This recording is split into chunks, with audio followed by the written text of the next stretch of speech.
बढ़ गया बढ़ गया बढ़ गया। उत्तर प्रदेश के मुख्यमंत्री योगी आदित्यनाथ ने उस बात का ऐलान कर दिया जिसका इंतजार लंबे समय से आंगनबाड़ी, आशा कर्मी, आउटसोर्सिंग के कर्मचारी और चौकीदारों को था। जी हां, आपके मानदेय को उत्तर प्रदेश की योगी सरकार ने बढ़ा दिया है।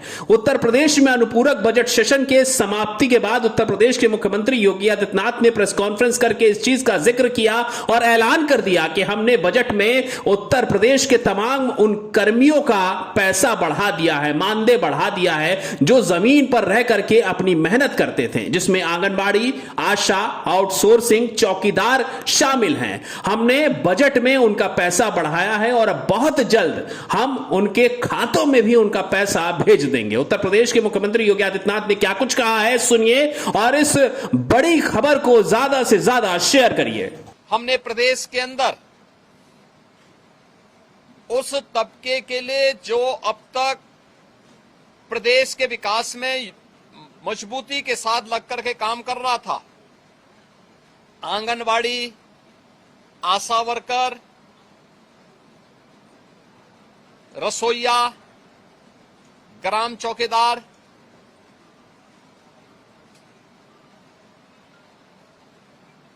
आपके कोटेदार, इन सब के साथ साथ उस हरेक तबके को छूने का प्रयास किया था जिनके मानदेय बढ़ने हैं। निराश्रित महिला पेंशन, वृद्धावस्था पेंशन, दिव्यांगजन पेंशन में भी वृद्धि हो, चर्चा हो। जो लोग अब तक इन योजनाओं से जुड़ नहीं पाए थे उन लोगों को जोड़ने का प्रावधान हो, इन सब पे सदन में चर्चा हो।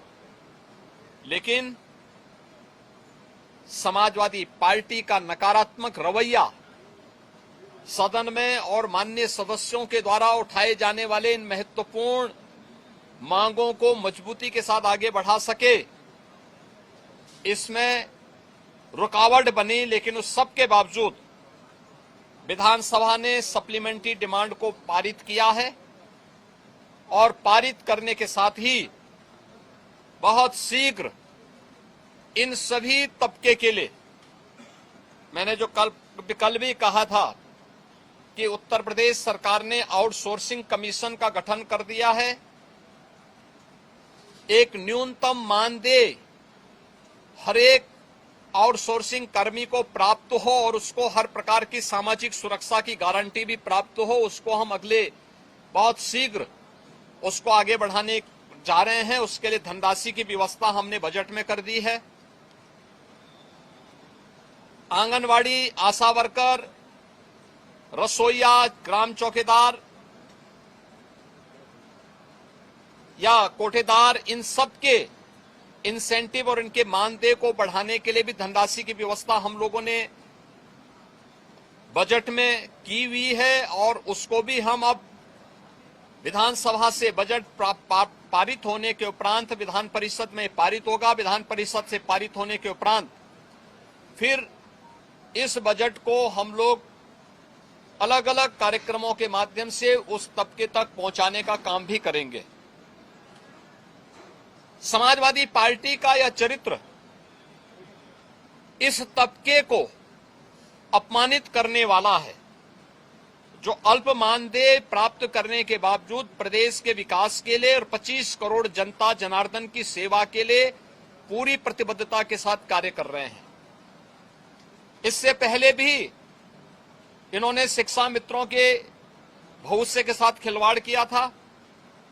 हमारी सरकार ने शिक्षा मित्रों के मानदेय को 10,000 से बढ़ा करके 18,000 किया है।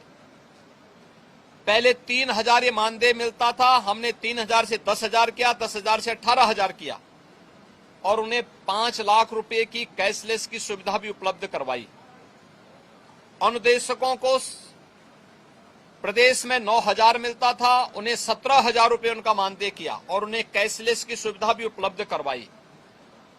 बेसिक, माध्यमिक, उच्च शिक्षा से जुड़े हुए जितने भी शिक्षक हैं, इनके मानदेय को इनको कैशलेस की सुविधा उपलब्ध करवाई।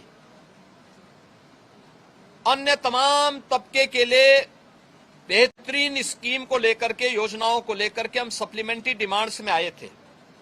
और इन सब के साथ साथ सामाजिक न्याय के लिए अपना जीवन समर्पित होने वाले उन सभी महापुरुषों के लिए, जिनमें बाबा साहब भीमराव अंबेडकर हैं,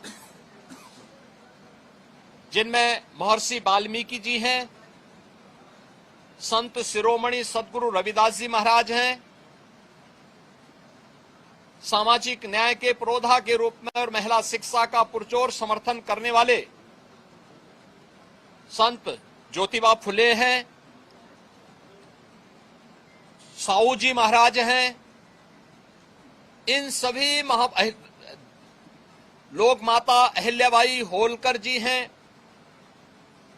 इन सब के बारे में भी हम लोगों ने इस बजट में चूंकि प्रावधान किया है 407 करोड़ रुपए उनकी मूर्तियों पे छाजन लगाने और सुरक्षित पार्क के लिए, बाउंड्री वाल के लिए इतनी धनराशि की व्यवस्था इस सप्लीमेंट्री डिमांड्स में थी।